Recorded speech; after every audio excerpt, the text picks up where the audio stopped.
Contact Partners presents a Think Thorpe Little Punk production.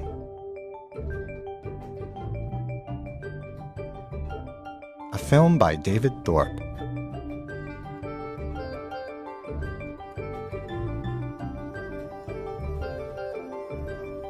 Do I sound gay? Yes, I think you do sound gay.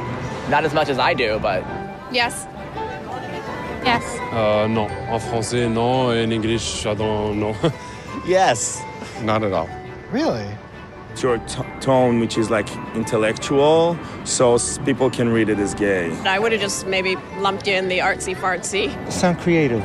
You have like the S in the front of the mouth, which is part of the gay man stereotype. There is something slightly melodic. I think it's the nasality. I would definitely rate you as a metrosexual. No. Not at all. No. You sound like a human being male. Je sais pas. Je sais pas. On se connaît pas assez. It's perhaps more the fact that I'm gay as well, so I kind of pick up on that. You don't sound like gay, maybe because I'm steeped in gay. You could sound gay if you wanted to make it a very cast a very wide net. We enunciate. And if that's gay, mwah.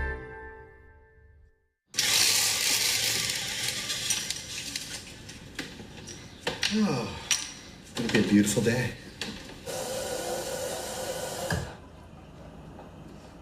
This is me, David. I'm a writer. I live in Brooklyn, and I live alone. Well, not totally alone.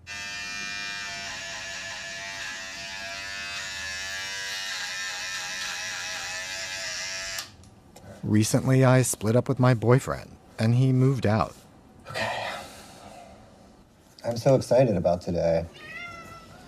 I don't know, it's exciting to think like, okay, I'm taking control of this problem that is really bugging me, and I don't know. Like, I feel like it might make me a different person, which would be cool, because I'm not totally satisfied with the person that I am. All right. I'm not satisfied because I'm in my 40s and still single. I'm not the most confident person at the moment.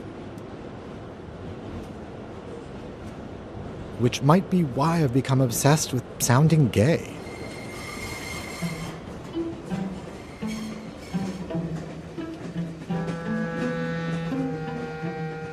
Right after the breakup, I escaped to a gay beach town on Fire Island to drown my sorrows. So I had a friend come in from out of town, and he was like, so where are we going to go tonight? So this lady comes in, she's like reality. It was a Friday night. The train was packed with loud, chattering gay men. Get me to the front of the line, I will kill you. And there was this like magical tutu that popped out from like nowhere. Okay? So I'm stuck there with this guy at the end of the car who's like Hungarian. The darkness amplified the shrillness of the voices around me. He was like, hey girl, you like ferrets? And I was like, me? And he's like, yeah, you. Wrap it up. I've got stuff to say about my grandma. They only have this place. I started to feel repelled. There's this girl there, and she's like a little tragic. Like, why did we all insist on sounding like a pack of braying ninnies? Times an hour, and I have to like rush downtown to get the guy that was there last week at the other club, and she's walking, and I was like, oh my god, like totally hurting me with chai. Sorry. I didn't choose this gay voice. Why would I? My mother is driving me absolutely crazy. I mean, she's had the same dowdy haircut. Who could respect, much less fall in love with, an old braying ninny like me?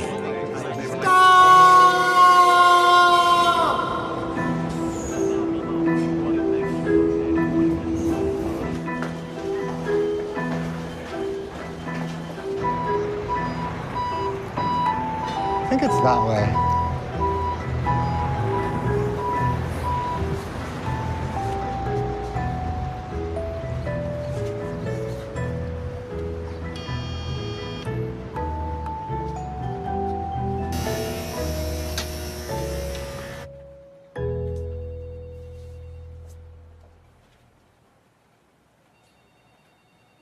Willem Dafoe, Gregory Hines, James Gandolfini, the great Joey McIntyre from Kids on the Block, and of course Tony Danza.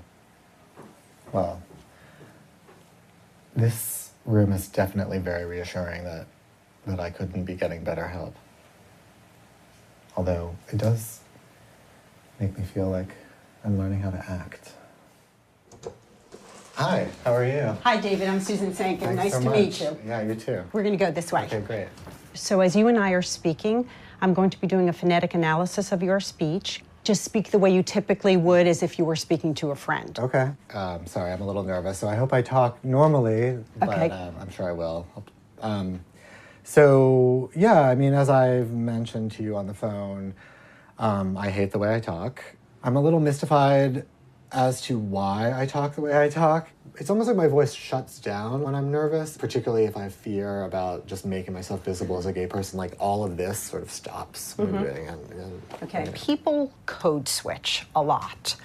So if you see perhaps a young little girl who's 3 years old playing with a doll, well, when it's time for that doll to go to bed, they use their parent voice. They lower their pitch. They use the stern voice. So what happens sometimes is when people do a lot of code switching, they get bogged down in it and they forget what they used to sound like or what the opposite side was. I've never really thought about it that way as just being a part. We do so much code switching and I feel like I'm all over the map and sometimes their voice comes out one way and sometimes it comes out the other way and I'm like, what's my real voice? I will confess I'd love to learn how to sound straight. Like I think that just a normal, unremarkable way of talking, it'd be nice to be able to speak like that. All right. I have a great picture of what's going on with your speech and also what you hope to accomplish. Okay. So what I hear is a little bit of nasality. I feel like I sound so nasal and so many other gay men sound incredibly nasal. And I think it's one reason people find too many gay voices at once kind of grating because of that nasality. So. Yeah. You do a lot of upspeak. You always end up, even if you're making a statement, you're ending up here. Sometimes it's the holding on to speech. Phone, so, alone, no. Okay, you just hang on that. So we're going to keep it short. So just try Oklahoma. Oklahoma. Ocean. Ocean. Au gratin. Au gratin, I'm French, okay. You threw me with that one. Okay, sorry. Au gratin.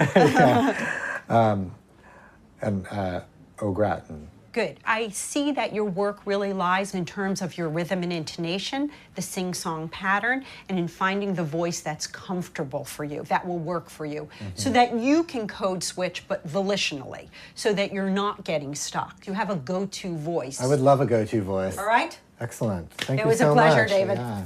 You know, when she showed me how I speak, when she showed me how my O sounds, like, oh, I don't think that's really particularly how I want my O's to sound. I don't know that anybody really wants their O's to sound that way.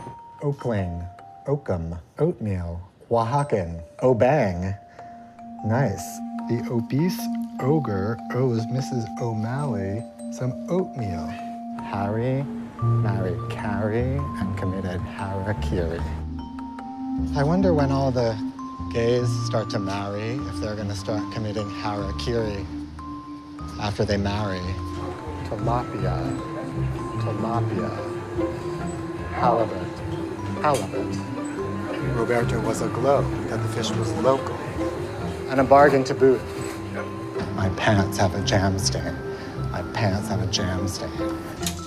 Hi. How are you? Good. Hi. How are you? I'm back. Okay, tall drinks. Yeah, they look beautiful. Cheers. Eyes. I asked one of our mutual friends who sounded the gayest of all of us that she knows. And I won the award. And you won. Oh, really? I think that Sam is a more performative person. No, I do. Yeah. I just think that you are. And so when she says that Sam is, sounds gayer than most of our friends, I mean, I think we have other friends that I'm not going to name, but that also sound pretty gay. So, and I don't think that they sound less gay than Sam, honestly. So, where do you rank yourself? I mean, I would say I'm just one shade lighter than you, probably around 3. Lighter. But maybe I'm delusional. So, do I sound gay? When you say it like that, you do. Okay, let me rephrase the question. Do I sound gay? Do you guys think I sound gay? Yes. Yes. I do, but I don't think it sounds as bad as you think it sounds. So. It's interesting you choose the word bad. It's true. What do you mean bad? No, I don't mean it like that. Bad. Sorry, I don't mean it like he that. Said it. He said it. I didn't know. No, he said the word bad. I know. I'm saying you challenged him. I didn't. But I mean, because you. I have the impression that you think it sounds bad. That's why I said that. But yeah, I don't think it's like this. Don't you have something off the charts thing that you have the impression that it is? You know. But when you say bad, you mean something negative, obviously. Yes, but I mean, I interpret David's feelings about this and the feelings around this whole project as bad. Negative, you know, like, I mean, he has negative feelings about his voice, about the perception that it creates. So I just, And you don't feel that at all yourself? I have, you know, sort of a generic self-loathing that is created around my gayness, you know, but if my voice is part of it, then it might be. But I don't think I could sort of say it's the only thing, you know, or the main thing. Is your voice part of it? Sure, it's part of it. I think I feel out of sync with my voice, and at least it seems to me like that it's anxiety about sounding too gay, so okay, let's see what it's like to not sound gay, and maybe I'll feel more in sync, or maybe I'll have some idea of what my voice should sound like, so. But you could also argue, like, why don't you just accept how you sound? What's wrong with you? I mean, because I think, you know, for myself, for you, for other people, it's like, when I think about it on a rational level, it's like, there's nothing wrong with you. There's nothing wrong with my voice. This is my voice. This is who I am. It's a beautiful thing. We have never talked about this idea until you brought it up. I don't know anybody else that I've talked to about it either. You know what I mean? So I think there is this thing, obviously, that we all are aware of that hasn't been spoken of. I mean, this is a thing, maybe this is like the elephant in the room that you've been talking about. I've been uncomfortable with the way that I've sounded for years, but it's like there's nothing I can do about it. Do you think you sound gay? No, I hope not. I'm used to hearing my voice now. When I would first hear it, I, quite frankly, would be appalled. A lot of times when I hear myself, like, in a video, I'm very self-conscious and I think, oh my God, I sound so gay. Did you ever listen to yourself and think, God, I sound gay? I'd have to say, if I told you no, I'd be lying. It's an incredibly stunning, rude awakening. Please leave a message, okay? You see, I don't sound like that. No, that's how you sound. In our society, men belong to a certain status and women, they belong to a certain status. And the man's status is the highest status. If I'm in a hotel and I call the front desk, they always say, we'll have that right up to you, ma'am. And I think, really, do I really sound like a woman? I don't think I sound like a woman. I think I sound like a very small man. You know, like this high. It took me 3 years to find a boyfriend. People don't want to date a feminine guy that sounds gay. I don't like when somebody sounds gay, like sounds very feminine. I don't like it. It's just a turn off. Why don't you like it? I don't know, because I feel men's are men's and women's are women's. He totally started pouring chai down my throat, but it went like everywhere. It went from like literally, okay? This one guy's complaining. We don't talk about it, but some gay men are afraid that their voices sound too effeminate. When I don't have confidence in myself, I'm no different. I'm afraid that my voice repels other gay men. Not to mention the world.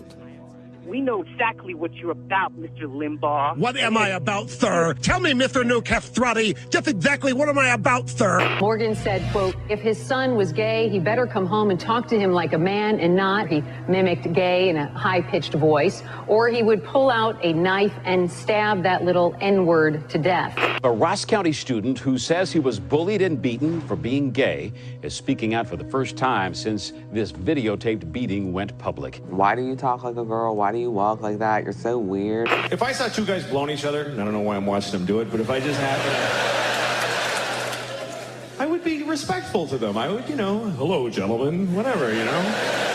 But if one of them took the dick out of his mouth and started acting all faggy and saying annoying faggy things, you know, people from Phoenix are Phoenicians or something like that,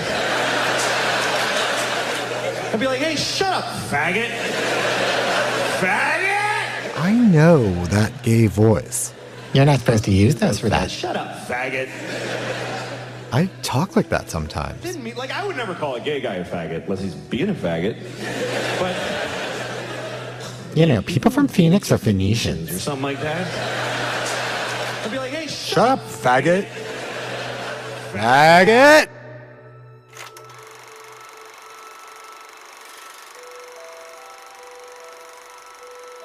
I've fought for decades to embrace being a faggot.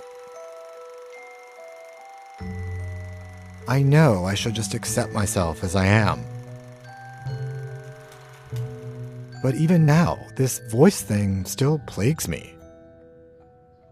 I mean, I'm embarrassed to say this, but you know, sometimes somebody will say, I didn't know you were gay. And it's like, why does that make me feel good? You know? And I hate myself for thinking that. And I think, yeah, it's very disturbing. I thought I was beyond that. What's the problem if somebody assumes that I'm gay when I open my mouth? Like, why do I have a problem with that? Is it any wonder I can't shake the idea of changing my voice? Let's see. Oh, cat, cat, cat, cat. What are the advantages of sounding gay? At the moment, all I can think of are the disadvantages. At the top of a hill in Laurel Canyon. At the top of a hill in... Good morning, David. Hey. How are you today? Good. Great to see you. You too. Come on Thanks. Mind. Riot. Dying. I'd. Was that too long? in. No, you're good. I'd. Arise. Dynasty.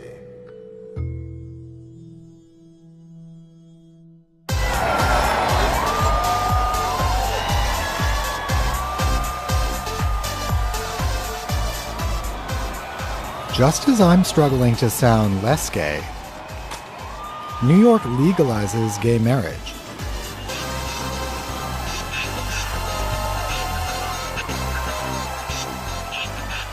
Gay Pride takes place just days later.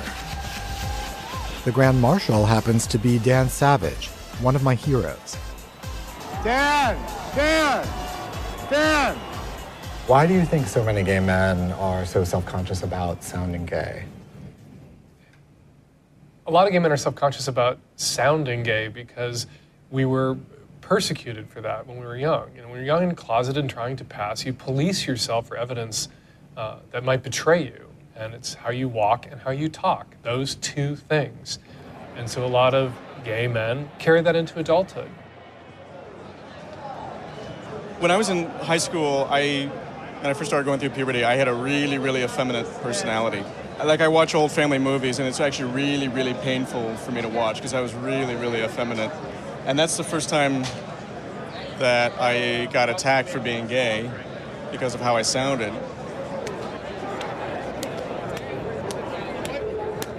Your teenage years, especially your early teenage years, are all about survival.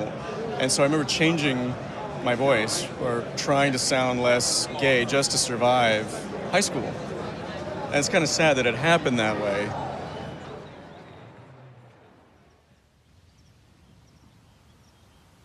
That's my grandma's angel. It used to be in the hallway of our house all the time, right in front of the door. When did other kids start making fun of you for the way you talk? Well, when I was in 3rd grade, people started making fun of the way I talked, and that's when the bullying started. Why do you talk like a girl? Why do you walk like that? My voice was high. I had like the little girl whatever accent. I'd be sitting there talking to my friends. People would just walk by, faggot. The video is difficult to watch. A Uniota high school freshman pummeled by a classmate while others stand by and do nothing.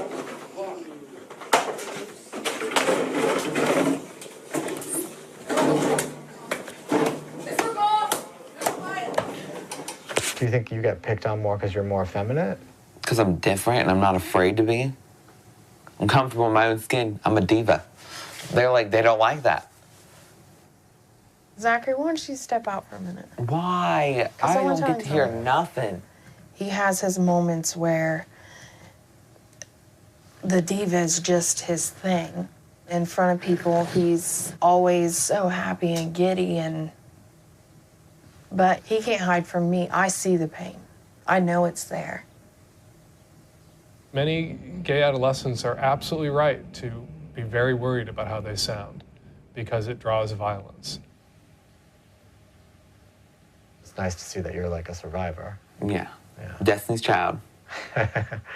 And wait, doesn't Christina, what's the Survivor song? I'm a survivor. That's Destiny's Child. That's Destiny's Child. And then, Fighter. Fighter. Thank you for making me a fighter. Yeah. I love that song. Me too.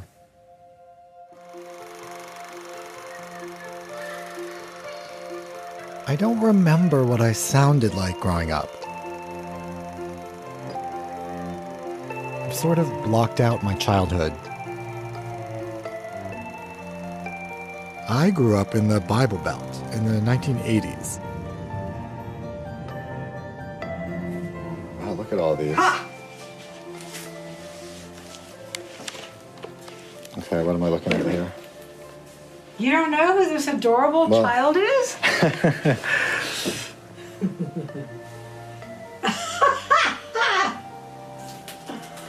I should look at these more often.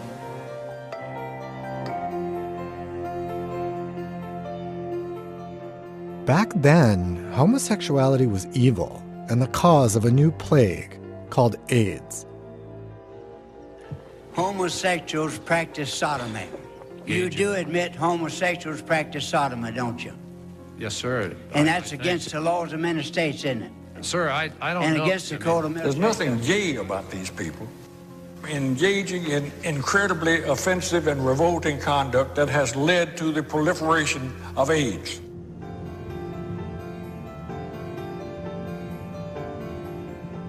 Nobody was openly gay. I mean, nobody was open. No adults weren't openly gay in at that time period. I mean, probably more particularly where we live.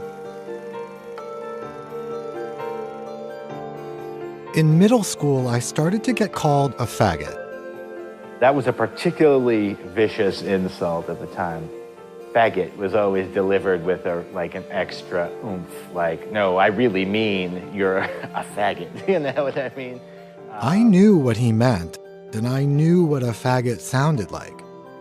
Because gay people did exist on TV. Who's generally better looking, a fairy or a pixie? Looks aren't everything.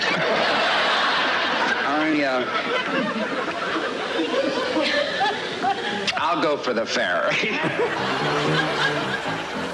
I hope I didn't leave anybody out. How did I know they were gay? Just listen to how they talk. I'm gonna play that part again. So you can all shout hey, okay? Hey! The only way I can get my wife interested in romance is if I dress up like a blank. Look at Liberace. Oh, Jesus, you know, I swear. And you Truman Capote. You know, they all have that voice. You know what I mean? What is the nearest thing in physical sensation to an orgasm? And I came up with the idea that it was sneezing.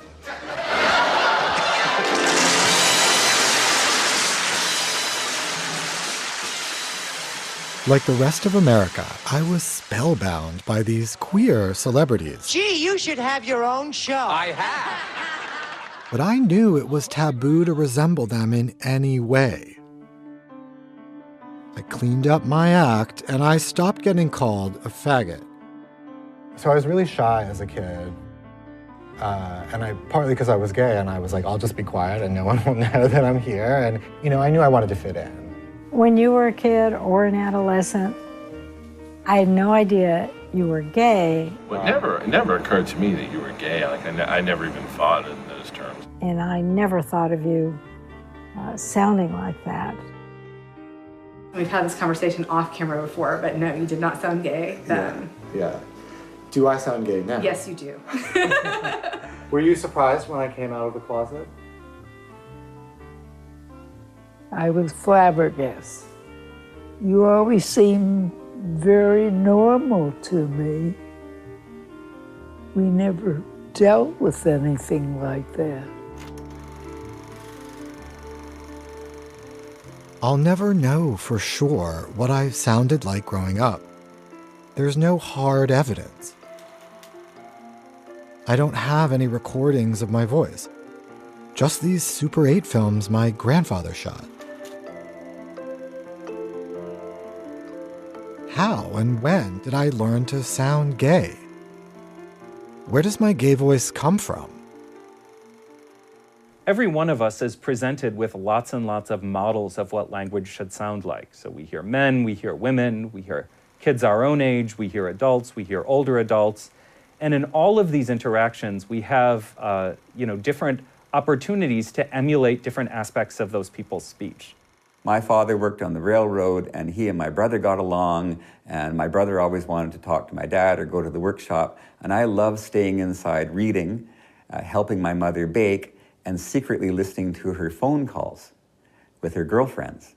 And that, to me, was fun. And so guess who sounds gayer? 87 years ago, our fathers brought forth on this continent a new nation conceived in liberty and dedicated to the proposition. I'm interested in how sexual orientation affects the way people make little differences in the way they pronounce speech sounds. 87 years ago, our fathers brought forth on this continent. So normally someone would say continent, with no release, and you said continent. Did everyone get that? I said continent. The clearest, most ladylike gay one. Micro variations are tiny differences in pronunciation, like the difference between s and s. Two different versions of exactly the same sound, but different people pronounce them different ways. Gay-sounding men are using clearer vowels. Vowel durations are longer.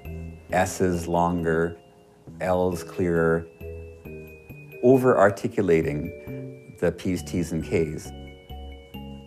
These things all add up to the same phenomenon that's been observed with women versus men on average. So I'm subtly making my gay choices. Yes. Yeah, it's fascinating. Perhaps you picked this up when you were young by listening more to women than to men, by giving more weight to the cues you were getting from female speakers than from male speakers, for some reason. People make fun of me because I lisp. Really? Such a lot of fuss over a few extra S's. What about that whole lisp, sibilant S thing? I have your problem with pronouns. How many S's are there in the word pronoun? How'd you like to kiss my ass? That's got 2 or more S's in it. How'd you like to blow me? Somehow, your wife got lockjaw? Faggot. Have you got it? Yes. Sounds like steam escaping. His name is James. Not Jim. Not Jimmy. James. I get it. I had speech therapy for a lisp as a kid. So did lots of other gay men I know. When I think back about, as a kid, while I say that I didn't necessarily sound gay, I actually had a lisp. I had a speech teacher, Mr. Hrishka, who, through school, who helped me. I had a little lisp. He was a big queen, helping many a little Long Island faggot to sound less gay.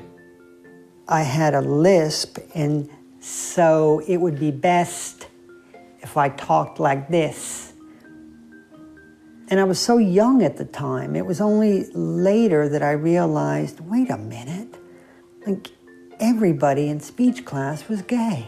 Like everybody that they brought into that room. It was like future homosexuals of America. I've always thought that my lisp had something to do with being gay. But Ben thinks I'm grasping at straws. There is absolutely no evidence that gay men lisp. I think we're going after these frontal and lateral misarticulations, and it happens that, a subset of gay men that are very aware of their sexuality and very interested in kind of the trajectory of their development, sort of remember these and attach a kind of social significance to them. And I found that there was variations. Ron thinks that back in the day, some gay men who allegedly lisped just had a feminine-sounding S. I think that maybe it was true in my generation that there was a lot of confusion between fronting a TH sound, an S into a TH sound, and just sounding too feminine. Mom asked me to ask you if there's any male for us here by mistake. What? Mom asked me to ask you if there's any mail for us here by mistake. No, not a clue. She wants the Brady's mail, Larry! They say things like girl and sister, and what's her problem? Makes you think. So the th is a phonological delay. The s might be identified by a speech-language pathologist or by the parents as gender inappropriate. Oh, that's fine. Sense now. Listeners perceive a gay-sounding voice as a feminine-sounding voice. This is indicative of a stereotype, a cultural stereotype. People want gay men to be like women, and maybe they picked up on the fact that many characteristics of gay-sounding voices are feminine characteristics, but they've got it all wrong, because a lot of those gay-sounding voices are from straight guys. Denny, they're just coming in with the first pallet. And we need 2 of these that I'll take. People think my straight friend Chris sounds gay. We need a chard, a red cabbage, and 2 strawberries. As one friend put it, my voice is all treble, no bass, I guess. Did you hear that S? All treble, no bass, I guess. I probably modeled my speech after the women I was close to growing up. Chris probably did the same thing. Most of my life, before I was 12, I lived on an ashram. So I grew up largely around lots of women. Yeah, come on. My gay friend Matt grew up close to his 4 jock brothers. He's the straightest sounding guy I know. What show was? My family, I feel like, I pretty much was formed like every one of my other brothers. I did everything that they did. I admit I would love to sound like him. The whole family was sports. It was about watching sports. Thanksgiving was planned around halftime. You ready? In our study with 25 men and 46 listeners, the average accuracy in guessing the man's sexual orientation correctly was only about 60%. So 40% of the men were misclassified by the listeners, either gay men who sound straight or straight men who sound gay. What is sounding straight? It's a great question. I don't think there is such a thing as sounding straight because, people have said I sound straight and I'm not. Some of the gayest people I know are straight, and some of the butchest men I've ever met are gay. So, in some ways, never assume. If I was using these typically female microvariations as a kid, how had my family not picked up on it? Why didn't they think I sounded gay? So first of all, in considering your own story, I'd bounce the question back to you and say, are we talking about the difference between Columbia, South Carolina, and New York City? If so, then we could just as easily be talking about a community in which it's simply taboo to allow the mind to associate a particular voice with a particular sexuality. Or it could be something as simple as we were talking about groups of people who didn't have a big store in their memory of, this is what a gay man sounds like.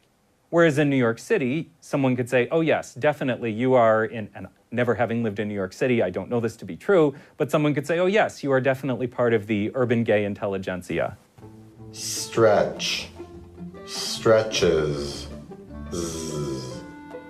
Calm down. Too much partying happening here. Gotta be more straight. Straight. Not hardest. Hardest.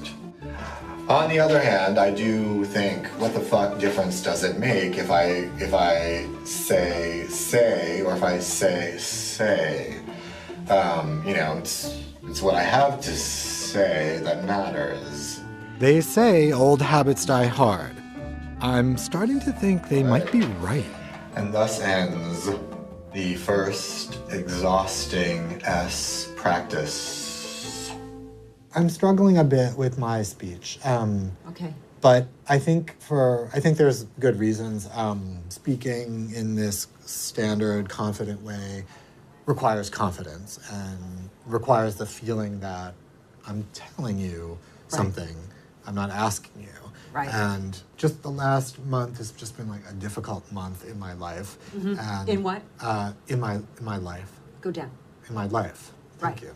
And so I found myself in my mind kind of reaching for the speech tools, but not able to use them. The life and times of Porgy and Bess. The 4-time Tony winning, she's won 4 Tonys? Let's try again.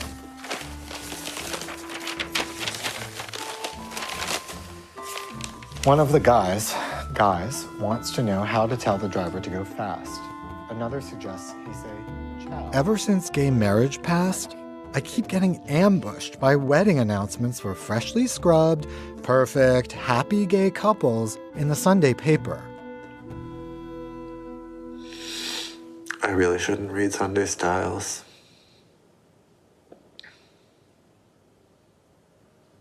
These 2 guys probably miserable. Sure, they're cheating on each other.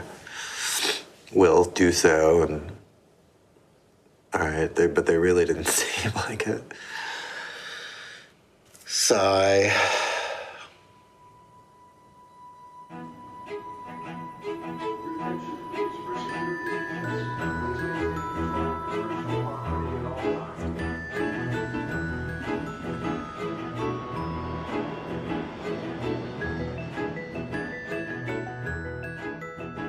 I decide it's time to bring out the big guns. There's Leonard Bernstein about to punch me in the stomach. Really? This is Bob Korff. He's a former Broadway leading man and well-known voice coach, famous for helping people sound less gay. I'm on my way to meet a man who helps actors hide the telltale signs of a gay sexuality. Hello. How are you? I do have people who come to me to ask to sound less gay. I would say it's probably between 20 and 50 a year. Yeah. Oh, that's a healthy number. Yeah. Most leading men, whether they're gay or not, have to sound straight. Woo-wee! Yeah! Getting tired of your dumbass mission. It's an interesting thing because in this business, a lot of the casting people, a lot of the producers are gay, and even they won't hire somebody because the people in middle America will not be able to accept that. Ugh, look at sweatpants guy. This is a $90 million aircraft. Stewart, 2118, that guy. Excuse me, Mr. Sweatpants. We're gonna need to check that bag. I can only pay a very specific type of gay guy because if it's a gay guy that's actually like a meaty role, like a straight actor, we'll play that. And if it's a gay guy that's great, awesome body, well, I can't play that. So I just play the sad, self-hating, bitter queens. And how do you feel about being cast in that role? You know, Ruth Buzzy used to say, I'll take those ugly girl roles because I get to work. So I'm going to give you an exercise right here that I think will be helpful. Okay. Okay. I want to teach you the standard American melody. The good speakers, the people who are leaders, that get people to do what they want them to do, have a pattern which is this. I'm right, I'm always right. Okay. And what I want you to do is go like this. Up, down. Yeah. Up, down. Now you went up, down. 1, 2. What's the first number? 1. And what's underneath it? 2. Are you sure? Hello. You're going hello. Hello. You're going hello. Up, down. UP spells what? Up. Are you sure? Stop it. Stop it. You're going stop it. Okay. Stop it. Stop it. Right. I was never trained to be aggressive. I was never trained to be authoritative. It's hard for me to be like, it's over there. Which was right. No, that was actually pretty Was that good. good? Okay. It was. So, but that's if you want to have that power, when you hear it, you'll go, oh, gee, it's not as aggressive as it felt to me. I would recommend my speaker's voice method, which is the blue CD. Okay. That is going to give you more of a chest resonance. Instead of being up here like that, you get down into your body. It's going to really strengthen and lower your voice.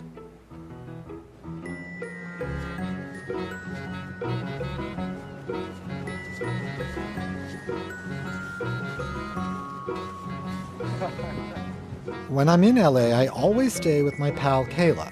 All right, so what should we talk Okay, about? I'm gonna sit like more like a straight guy. Okay, yeah, that's good, that's good. I'm gonna try to put some of my straight lessons to work here. Have you been taking straight lessons? Yes, I've been going to a speech therapist. Where do you want to go out to eat? Well, I love this restaurant. Some fabulous It's like, French food. if I have to express an opinion, it's so... Do you like Italian? I do like Italian. Because there's a great Italian place, like 2 blocks from my house. Okay, the likes, gots to go. That's very teenage girl. It's true, okay. I know, because it doesn't sound like me, right? No, it sounds like you. It sounds too much like you.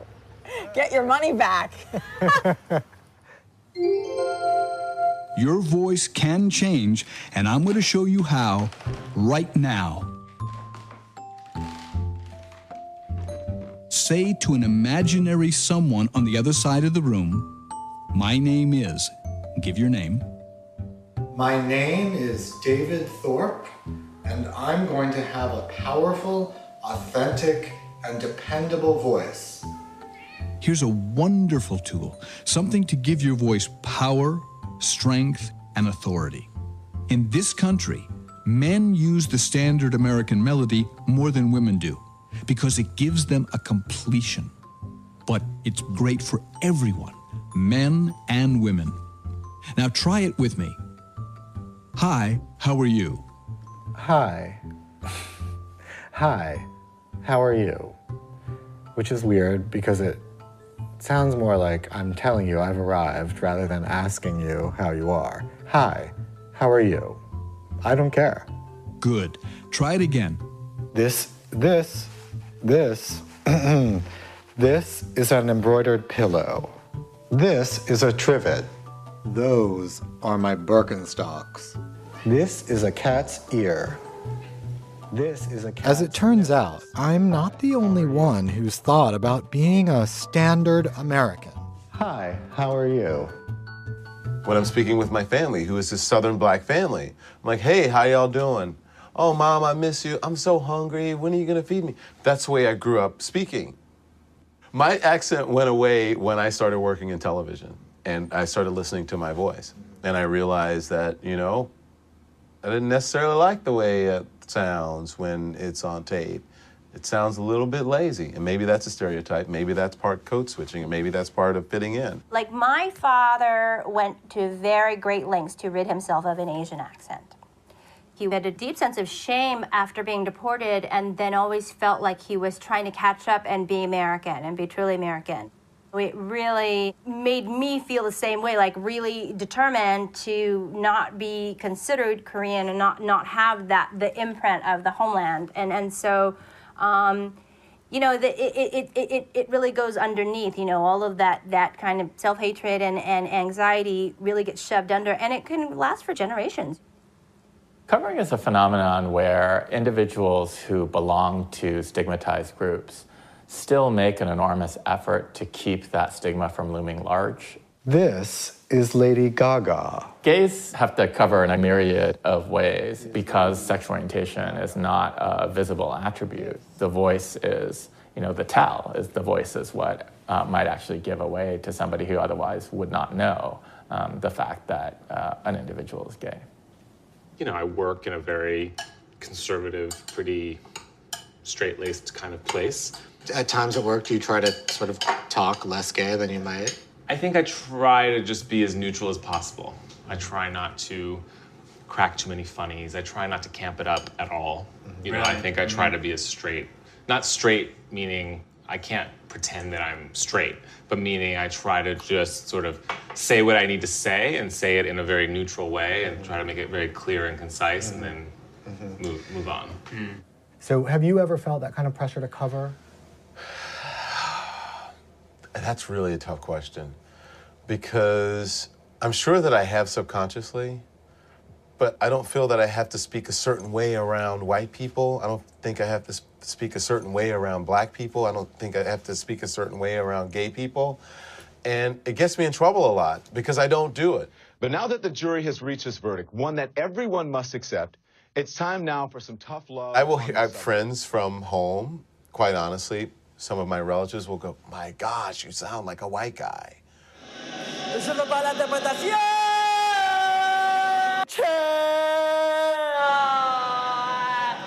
Of everyone I know, I think my choreographer friend Miguel covers the least.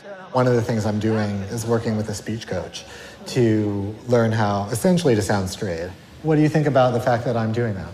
Here you are, you've come out of the fucking closet, you've like done the therapy, you've done all the things, and then you're still, changing the way you are. You're still changing how you sound or how you look to satisfy some fucking invisible value that is so stupid in a way, really. I mean, this thing of hypermasculinity is such a conscious performance in gay male culture all the time, everywhere you go, and it just feels so oppressive at times, actually, to me. It feels so ungenerous and so unloving. Why do you think gay men sometimes reject other gay men for sounding gay? Misogyny. They want to prove to the culture that they're, not men, that they're good because they're not women, not like women. They don't want women. They don't want to sleep with women. They don't want to act like women, and then they'll punish gay men who they perceive as being feminine in any way. Why do you think when we get in bed that we like to hear that super masculine voice? Because we like what was awful to us. No, you know what I mean? It's kind of Stockholm syndrome. Yeah, it's kind of like, I don't know. You like what. It's wrong. It's like we're sick. We're attracted to men and we're attracted to masculinity, and we don't want to hear a woman's voice in bed. And so if something sounds similar to that, it's not going to be as much of a turn on. Dude, that was fucking awesome. You just ate their inside center for breakfast. I mean, come on, man. Get your ass up here on the table. Let me rub that up. Oh, yeah. Gay men like hypermasculinity because a masculine voice like a construction worker helmet is the lingerie of gayland. Yeah, take it. Yeah. It's always funny when you watch pornography, and there'll be these two guys, and then one of them will open and say, take it, bitch. Oh, we need a sunroof. And you think, well, that just ruined everything, That just ruined everything because you sound like me.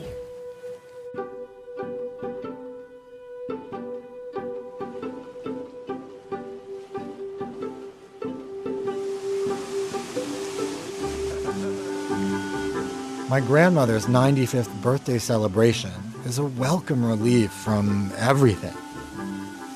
Will you wave, Grandma?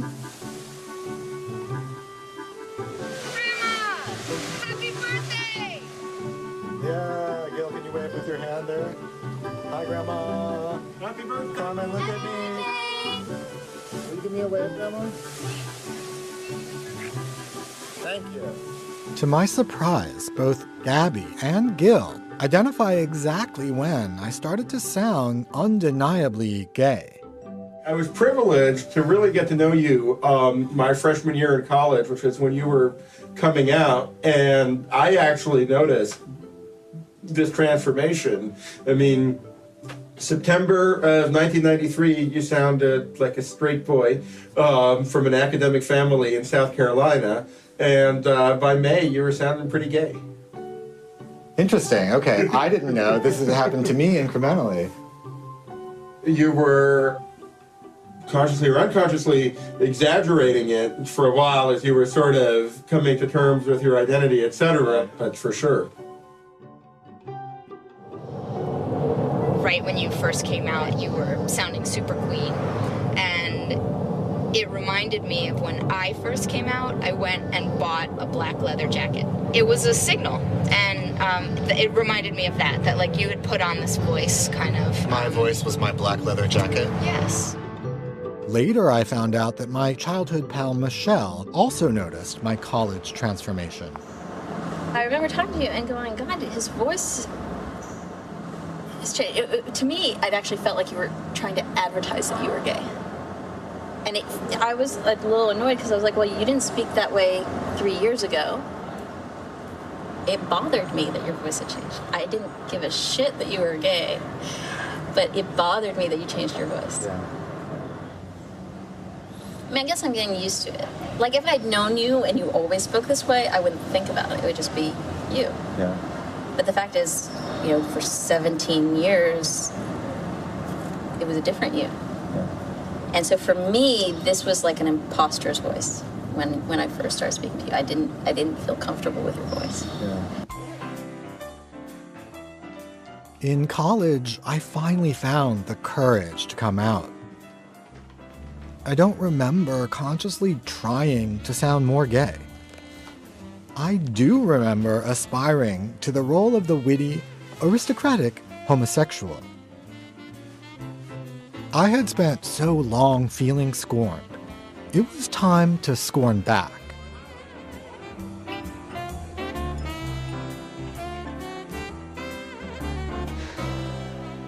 There is a kind of idea when you're talking a gay voice, you're talking down to somebody, too. That there's this theory that gay men have to hold themselves in higher regard. I remember people telling me that I talked like a sissy. Well, what I was doing was I was trying to talk like the little rich boys on television shows. Would you care for a martini, Mr. Babcock? Well, Dry or extra dry? And so, yes, I was a young working class boy, but I was trying to talk above my demographic status. Stir, never shake, bruises the gin. I was too naive to know that by embracing an upper-class voice, I was embracing a well-worn stereotype.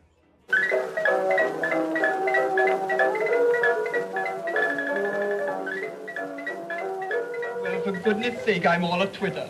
I just can't wait to tell everyone that Alec's been given the air. Well, what do you think of her? Simply divine, my dear. Simply divine. The pansy was always sort of a shorthand for gay men without having to spell it out.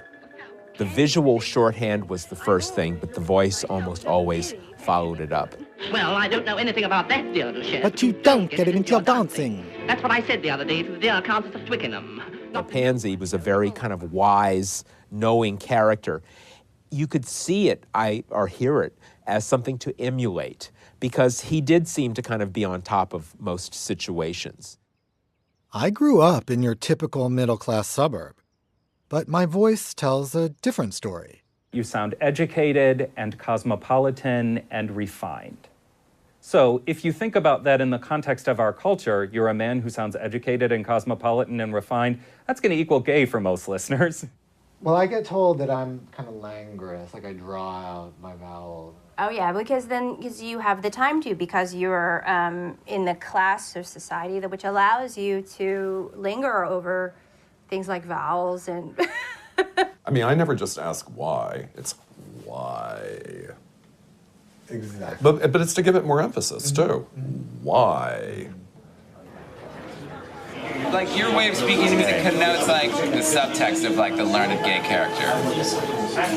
And so do you feel, so I'm still the learned gay character that I always was? Yes. Yes. You're still nailing the learned gay character. Thank you. Thank you. I'm trapped in that role a little there bit. are worse roles to fill than the learned gay character. You're not the evil gay character. But see, sometimes I worry that I sound like the evil gay character. Well, I mean, we all have our moments. It's the same obvious pattern, Laura. If McPherson weren't muscular and handsome in a cheap sort of way, you'd see through him in a second. Whereas in the 30s, gay characters were seen maybe a little more peripheral and harmless. Starting with Clifton Webb and Laura, you can see where they really start becoming more dangerous. Murder is my favorite crime. I write about it regularly. Snide, supercilious, superior. he's so clearly gay, it's sort of this torturous jealousy. Is he jealous of the male character or of the woman character? But he does it all kind of through his voice as much as anything else. And he played a killer, correct? From the 1940s on, a lot of gay characters either get killed or are killers. And a lot of that begins with Laura.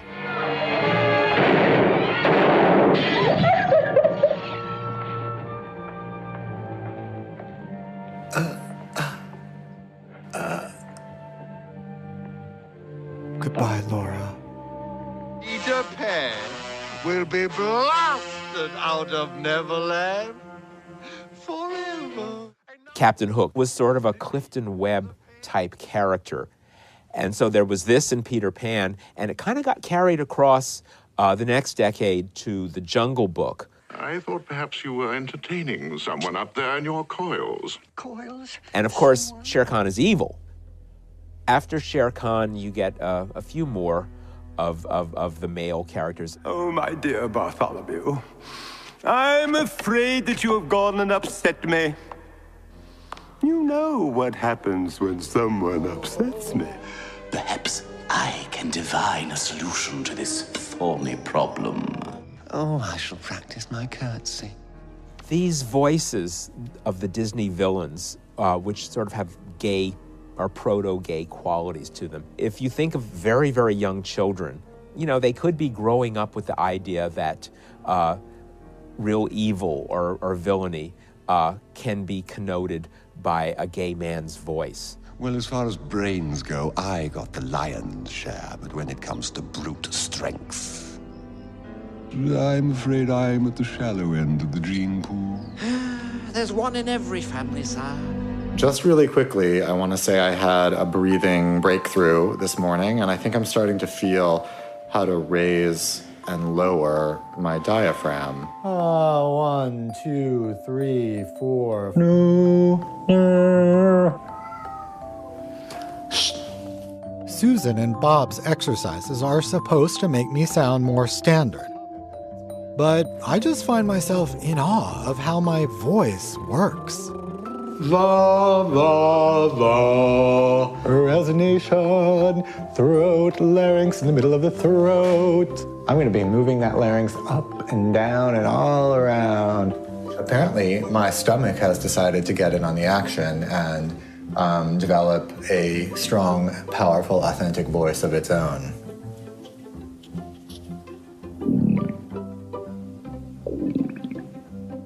They turned.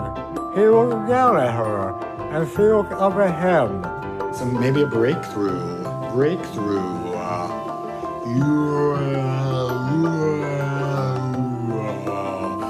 I'm a speaker.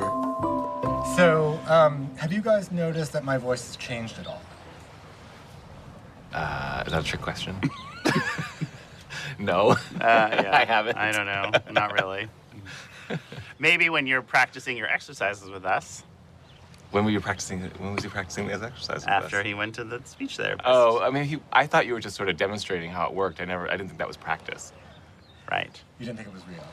I just thought you were telling us how it worked, but I didn't know that was. So you didn't notice like any change at all? No change in pitch? No.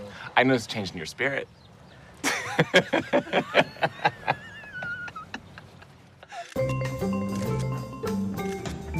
Sam and Alberto know me as the person in these pictures. After college, like thousands of gay men before me, I ended up in New York, where the three of us met. Come on, crabbies. Come on, you crabbies. We forged our gay identities together. Sam and I once had a public access show about our obsession with women's tennis. Alberto shot the show, which also featured Miguel. Right. You're making me crazy. I can't work like this. I can't work like this.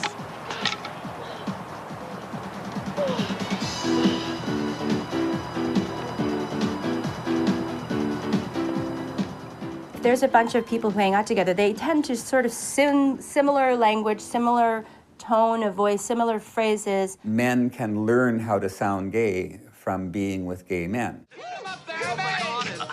What? believe this, Ari. When people are really putting on a show, when they're acting very gay on purpose for fun. Camp speech is what we call it. This may not be the person's natural voice, but I can say, well, why don't we go there? Dinner is served. I'd make somebody a good wife. I could entertain. Kiss me quick, I'm Carmen. Very exaggerated performance, conscious performance of acting like a drag queen or acting like a famous movie star who's a woman, that kind of thing. Oh, the Mad Hatter ride was so crowded I had to sit on Pinocchio's nose. Then he proceeded to tell me the weirdest story. I said, Pinocchio, you know that's not the truth. But lie, you little devil, lie. Wayland and Madam, along with Paul Lynde and someone like Rip Taylor, who used to come on The Tonight Show a lot, they kind of mainstreamed the whole idea of camp. What's this? This, my dear boy, is Beethoven's Fifth. I call them the ambiguous queens of primetime TV.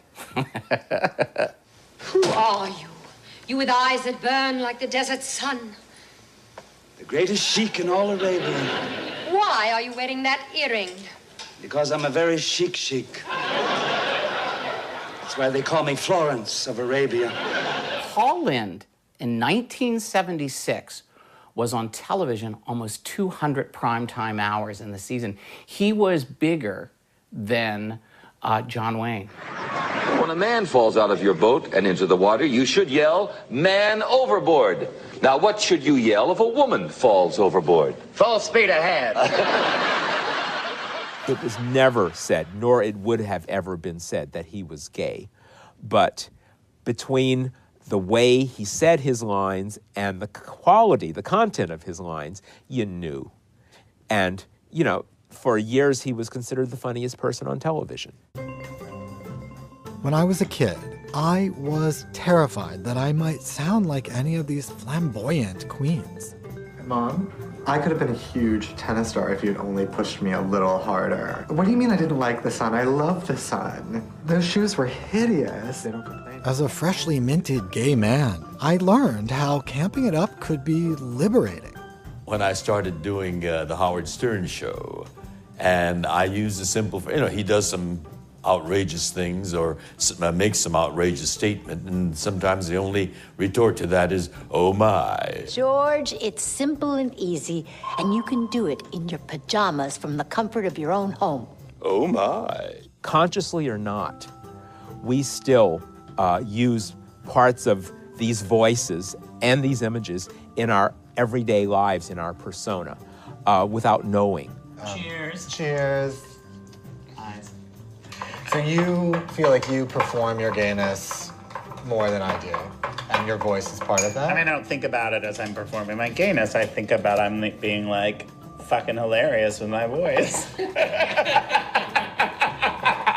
And it sounds really gay. General hilarity. And it sounds really gay. I mean, I don't know. I mean, yes, sometimes I think like I'm gonna camp it up. And Sam is more comfortable with himself than I am with, quote, performing being gay. But he's also been married for years to a great guy. Ditto Alberto.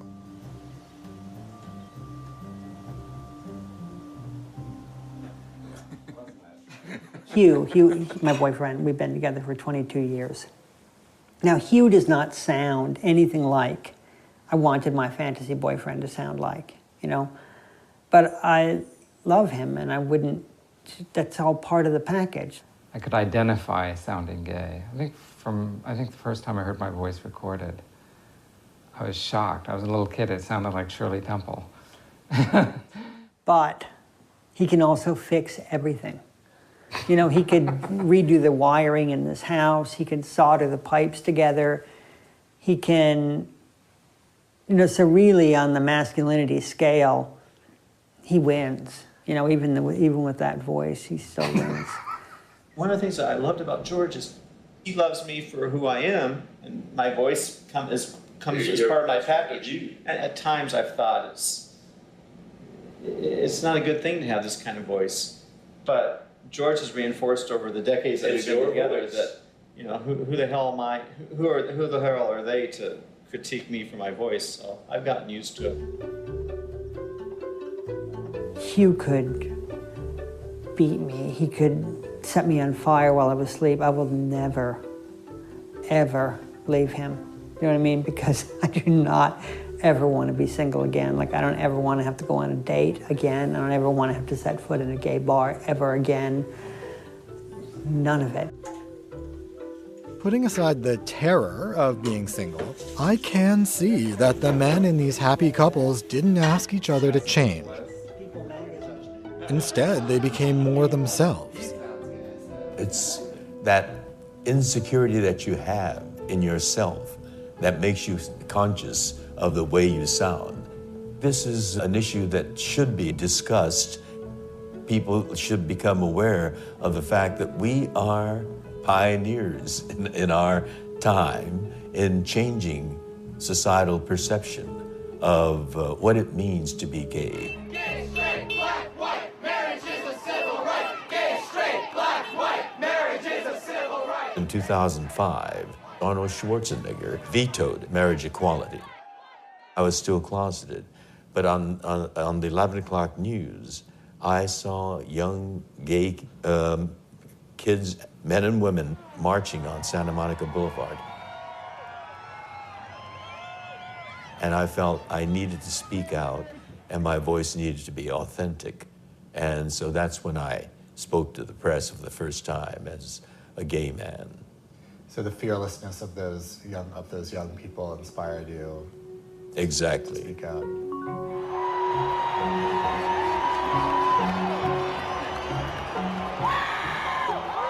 George is right. It is inspiring to see that some young people are able to be and sound like themselves. And the world is listening. Hey everyone, my name is Tyler, and if you don't know me by now, spoiler alert, I'm gay. Shocker, I know. If you could be any Disney character, boy, girl, or animal, who would it be? I would probably be Jasmine from Aladdin so that I could sleep with Jafar. If two people love each other and want to prove it by putting a ring on it, let those bitches do it. Does it matter, like, if they're the same gender? Hi, how are you? Damn. I'm like a didgeridoo.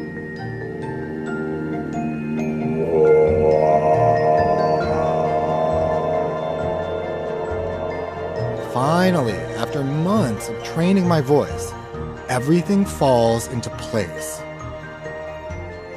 My name is David Thorpe, and I'm going to have a powerful, authentic, and dependable voice. So I have to say, I just listened to my empowerment sentence, and I feel like it sounded kind of awesome. I was pretty far from the camera, and I sounded loud. I mean, not loud, but I sounded full and round and clear. I felt so emotionally disconnected from my voice, from myself. I wasn't sure who to be or what to sound like.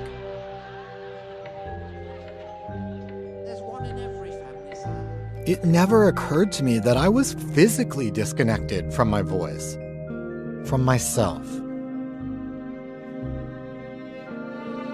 Maybe I didn't go to Susan and Bob to sound less gay. Maybe I was just trying to reconnect.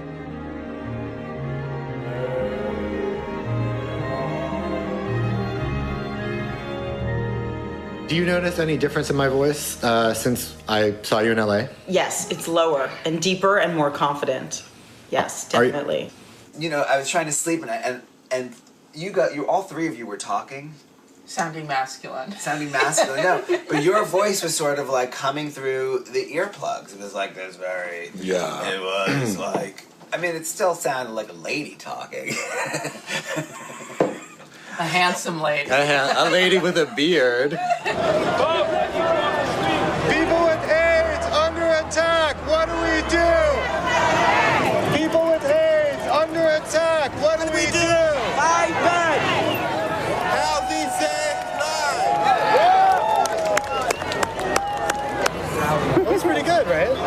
I definitely couldn't have done that before.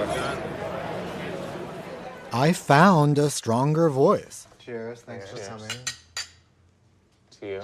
But eventually, I stopped doing my exercises. Wow, this looks really, really good, though. Yeah. Bon appetit, bitches. Thank you. Thanks. So your voice didn't change, but you did.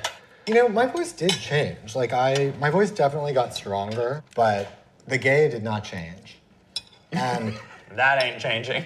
That ain't changing. Are you still doing it? No, I stopped doing them because, I don't know, for some reason I'm able now to like hear my voice and hear how distinctive it is. Mm-hmm. Literally, like the sound of your voice is shaped by the shape of your body. So that's why we all sound different. You know? Like you were saying, it's the specificity of you. It's like who you are, your voice is who you are, it's from your body, it's from your personality, and we love that. Mm-hmm. I mean, I still feel self-conscious sometimes about sounding gay. I would imagine you do too. Yes, of course. And I don't know if that will ever change. Right. Yeah. I don't think it's possible for that to ever go away. Right. 100%. Right, and that's both sad and also but I feel like I know how now to push that away, to get back into that headspace of like, rah, rah, rah, like sound gayer, be gayer, go gay, like. You want to raise your fist in the air and march down the street. You also want to feel like I'm normal. I don't think every single day I want to be with my fists in the air with that. Right. And we negotiate that like every day. It's like how in every circumstance. Right. Every minute. Mm-hmm. Right. I think that one of the reasons why we're so concerned with what our voices sound like is that we're taught that your voice is who you really are. My voice was such a mystery to me. But I've pretty much answered all my questions. For many gay men, that's the last vestige, that's the last chunk of internalized homophobia, is this hatred of how they sound. What's wrong with sounding like you are who you are? Sounding like a gay man, having a gay voice. I want to find some kindred spirits. We all have insecurities that are hard to put aside. But I've come a long way, and I'm not the only one. If I do sound gay, bring it on. I would feel self-conscious about sounding straight, since I'm not. I love my gay voice. Like, I don't have to come out to anyone. I say hello, and it's a done deal. If people hear my voice and identify me as gay, today I'll say, thank you. I'm proud of it. Thank you. There's nothing wrong with sounding gay. There's nothing wrong with being effeminate. There's nothing wrong with being butch. There's nothing wrong with sounding straight. Just do it with confidence. I would like to sound more gay. Ça me dérange pas du tout. J'assume totalement. Non, j'assume comment je suis, comment je parle. Over time, you just come to accept, or hopefully you do, come to accept it. So I wouldn't think about it at all, except when I call the dentist and they ask if David is a man's name or a woman's name. Do you have just 2 minutes for a quick interview? Sure. Okay, awesome. They say, if you can't handle the answer, don't ask the question. Do you have 2 quick minutes to talk? Okay, cool, awesome. Well, I say, if you can't handle the answer, that's a question you've got to ask.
Charles Nelson Riley. I adore you. We love him. Is he gay? Well, he's dead, but. Women are sort of privileged to dress up in high heels and tight skirts all the time, but straight men don't really have that. But gay men have found leather, and they do it that way. You look amazing. I don't think being an annoying, you know, screaming, obnoxious bitch is hot, but you know, you take a man cake and you put sort of a little female frosting glaze on it. I think it's pretty sexy. Are there times when straight men sound more gay? Usually when they're sucking my 22 years we've been together. 22 years. It's a sound. A uvular. Do I sound gay? Hell yeah! Do I sound gay? Hell yeah! Do I sound gay? Hell yeah! Up here, yes.